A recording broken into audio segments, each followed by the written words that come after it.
a lot of times people have underdeveloped legs because quite frankly, they just don't train them hard enough. And it's really hard to train your legs hard because quite frankly, it's miserable and no one likes it. And if you do find training legs enjoyable, then I'm a big advocate for therapy, and that's definitely something you should raise with a relevant professional because that is menacing behavior. Trust me, I know, I'm in therapy 3 times a week.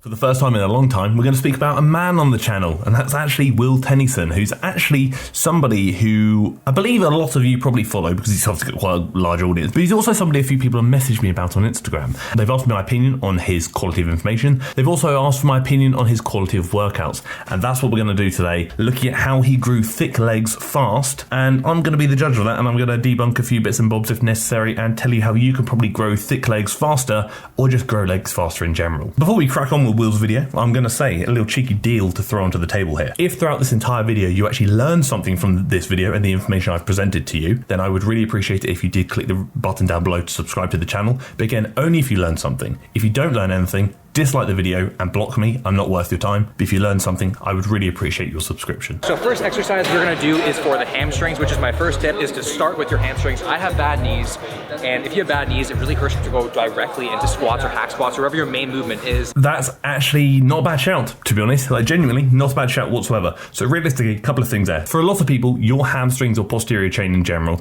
but let's say your hamstrings for this instance, are probably actually going to be a weakness of yours. It makes sense to put your priority muscles, which is often your underdeveloped muscles, first in a workout when you are less fatigued, therefore hopefully providing them with the most stimulus and maybe your stronger points later on in the workout. Another thing he mentioned was going straight into squats. A lot of people can have troubles with this. I do, for example. I do not go straight into squats. I have to do an isolation movement first. In all honesty, for me, it's probably leg extensions just because my knees are a bit juiced up. But for a lot of people, you can get away, and I would actually recommend starting with hamstrings first, because working your hamstring through an isolation movement like a hamstring curl, we're going to prioritize a potentially weak muscle group for you, but it's also probably not going to take away from your squats because again, your hamstrings aren't really going to be utilized in a squat pattern. So if you start with your hamstrings, your quads and glutes aren't getting fatigued, therefore your squat pattern should not be negatively impacted by you starting with your hamstrings first, and if anything, your knees might feel a bit nicer. So that's actually a really valid tip, and I respect that. So regarding the movement pattern, let's look. So we're starting with a seated hamstring curl, probably my favorite hamstring movement, especially when it comes to hamstring isolations. Seated is my favorite. You've got the argument that yes, it works the hamstrings in their lengthened position, but also I just really like it. Firstly, the key note there is that lengthened position, that stretch portion at the top, that's the juice. So I typically try and pause in that position first. Well, actually, I try and pause in both positions, but I really try and pause in that stretch position. If you want to make this harder, lean forward, hug the machine, further lengthens the hamstrings, thus make it harder. So again, lean forward, hug the machine, maybe take that to failure. Once you've hit failure, push yourself back into the pad like he was doing, and you could probably get a couple more reps. That's what we would consider a mechanical drop set. Put you in a slightly weaker position first, go into failure, then put yourself in a slightly stronger position to then get a couple of extra reps at the end. The one bad thing about squats is that it's really hard to get close to or achieve muscular failure because A, it's not safe, B, your technique will break down, and other muscles like your lower back will fatigue first, which makes you stop the set. Again, I actually fully agree with that. So this is why when it comes to like quad development specifically, I really like doing things like the hack squat, the pendulum squat, or maybe even the Smith machine squat. Because when you're barbell back squatting, Will had a very valid point there, is when you are training, other areas will break down first. When we're trying to work a muscle and provide it with sufficient stimulus for growth, we have to take that muscle to, if not close to, failure. So if you're doing a squat pattern and your lower back gives out, but your quads still have 6 reps left in the tank, but because your lower back is given out, you have to stop the set. You are neglecting the quads of sufficient stimulus for growth. So what I would then do is shift over to a more supportive movement, a movement that you could take closer to failure safer, but also closer to failure without external variables impacting you, like a hack squat, for example, or a pendulum squat, where your lower back isn't actually limiting your quads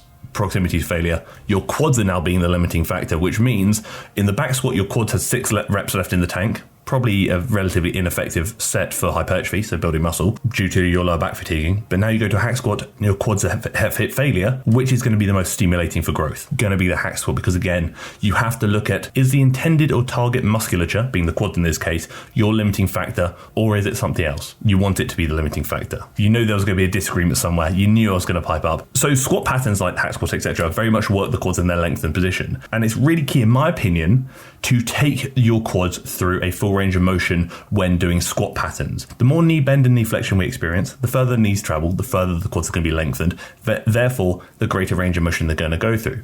If a movement targets a muscle in its lengthened position, you typically want to take it into as much of a stretch position as possible. Will's not doing that here. Will is cutting himself very shy, where I would say that is many, many inches off sufficient depth. When I am hack squatting, I will go my bum to the floor within reason. Once your knees no longer travel forward and start traveling backwards again, emphasis is coming away from the quads and probably shifting a bit more over to the adductors, being the inner thigh muscles. In which case you can maybe try adjusting your foot positioning, bring your feet a little bit lower. Sure, it'll be harder to hit depth, but you might actually maximize knee flexion, which is again going to be the lengthening of the quads. That's going to be my gripe here, is more range of motion. You're only doing yourself a disservice if you cut ROM, and quite frankly, the only person who cares about how much you're lifting is going to be you. So put that ego aside and don't be a silly sausage. Also, 6 sets, not how I do it personally. So I train my legs twice a week. One of those days is more quad dominant, one is more hamstring dominant. Well, I obviously train everything on both days, but one's just a bit more dominant.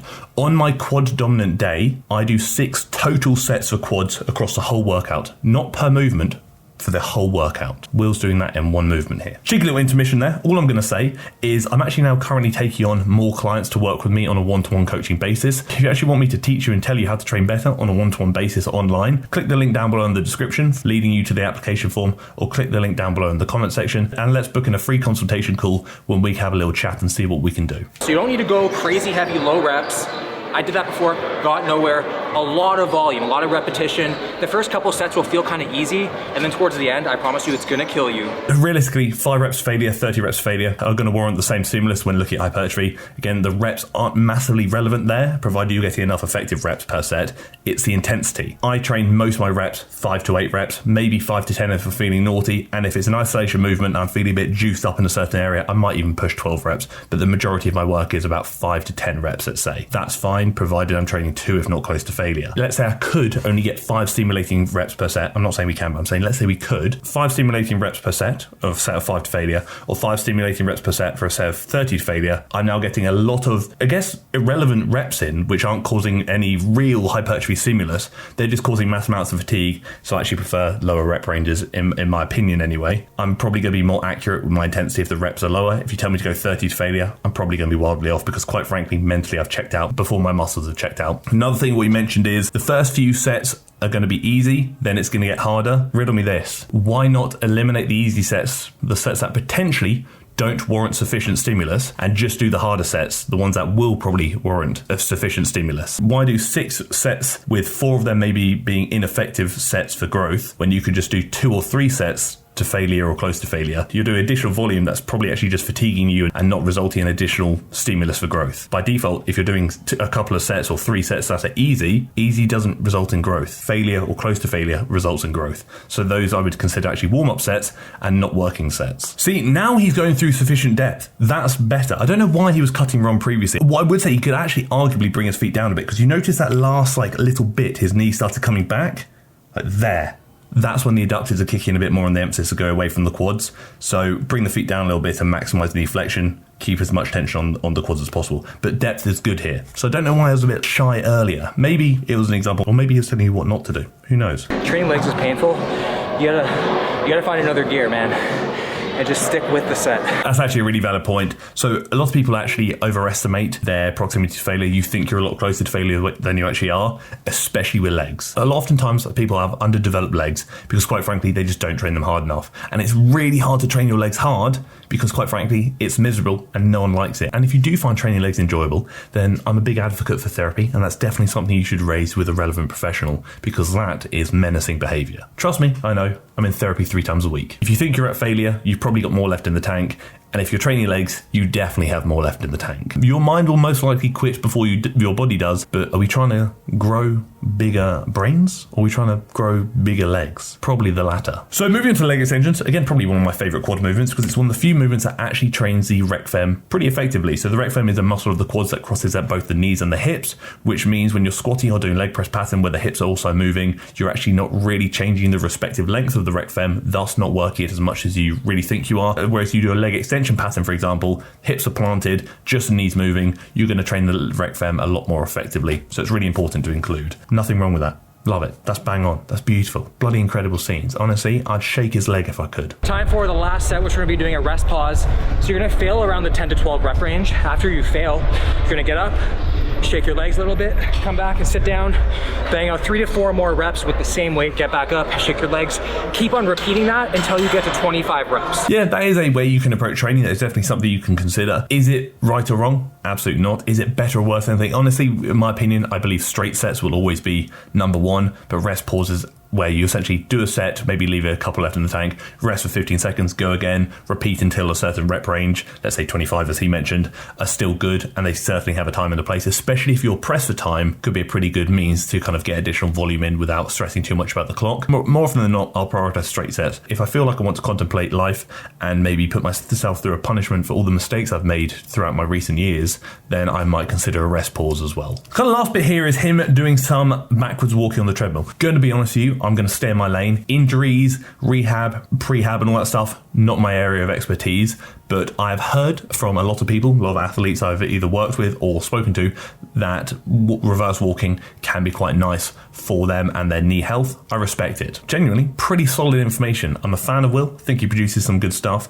and although I didn't necessarily agree with everything throughout this video, I agreed with a lot, and hopefully my opinion, which is all this video is, just simply my opinion, could provide you with an additional insight into how you can maybe approach things slightly differently. Not saying he's right or wrong, not saying I'm right or wrong, just saying there's more than one way to achieve something, and you've got to find the best way that works for you, not only just from an effectiveness perspective, but also from an enjoyment perspective as well. Because if you don't enjoy what you're doing, you're probably not going to do it. And if you don't do it, you're not going to see the results. If you don't see the results, you're probably going to be a bit pissed off with me for not helping you. Now the eyes are on you. How do you train your legs? Let me know. Do you go high volume? Do you train hard enough? Do you train to failure or close to failure? Tell me in the comment section below because I want to hear it so I can assess. But until the next one, thank you for tolerating me. Thank you for tolerating my waffle about more leg training. And thank you for tolerating the video.